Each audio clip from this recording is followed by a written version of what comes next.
पनडुब्बी। अगर आप बिहार के किसी पुराने गांव में रहते हैं और वहाँ कोई तालाब है तो रात के बाद उसके पास मत जाना। कुछ जगह ऐसी होती है जहाँ पानी शांत दिखाई देता है पर अंदर से जिंदा होता है।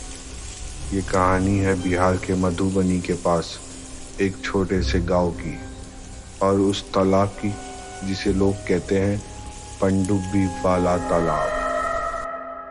फैजान पटना में रहता था। गर्मियों की छुट्टी में वो अपने दादा के पुराने गांव आया था। गांव में अब उसके चाचा और उनकी फैमिली रहती थी। पुरानी मिट्टी का घर, बड़ा आंगन और घर के पीछे कुछ दूर एक तालाब। दिन में सब नॉर्मल लगता था, बच्चे खेलते, औरतें कपड़े धोती, पर शाम होते ही तालाब के आसपास सन्नाटा छा जाता।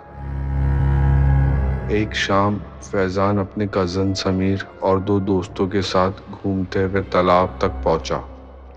पेड़ घने थे, पानी बिल्कुल शांत। समीर ने धीरे से कहा, यही है पनडुब्बी वाला तालाब। फैजान हंसा। क्या होता है ये? समीर ने बताया। 20 साल पहले शादी के दिन एक लड़की यहीं डूब गई थी। लाश कभी नहीं मिली। लोग कहते हैं वो पनडुब्बी बन गई। फैजान ने मजाक उड़ा दिया। उसने पत्थर उठाया और पानी में फेंका। लहरों ने एक अजीब सा गोला बनाया, फिर 2, फिर 3, जैसे नीचे कोई घूम रहा हो। हवा थोड़ी ठंडी हो गई, पर फैजान ने हंसकर कहा, बस इतना ही। वो लोग घर लौट आए। रात 9:30 बजे के आसपास गांव की बिजली चली गई। अंधेरा इतना गहरा जैसे आसमान जमीन पे आ गिरा हो। फैजान ने समीर को फ़ोन किया, चल बाइक से हवा खाने चलते हैं। कुछ देर बाद बाइक की हेडलाइट अंधेरे को चीर रही थी।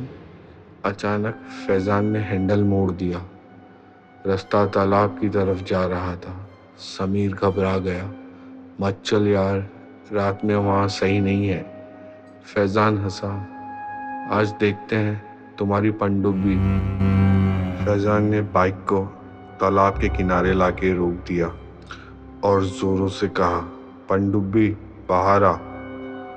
कुछ देर तक कुछ नहीं हुआ। फिर थोड़ी देर बाद पानी के बीच में अपने आप गोल गोल चक्कर बनने लगे। हेडलाइट की रोशनी में लगा जैसे एक सफ़ेद साया पानी के नीचे से तेजी से गुजर गया। समीर की सांस तेज हो गई। उसने फैजान से कहा, चल वापस। तभी तालाब से एक हल्की सी औरत की हंसी गूंजी। हवा तेज हो गई, पेड़ झुकने लगे। समीर डर के वापस गांव की तरफ भागने लगा। फैजान चिल्लाया, अरे रुक, कुछ नहीं है। फैजान अब अकेला था। वो किनारे पर बैठ गया।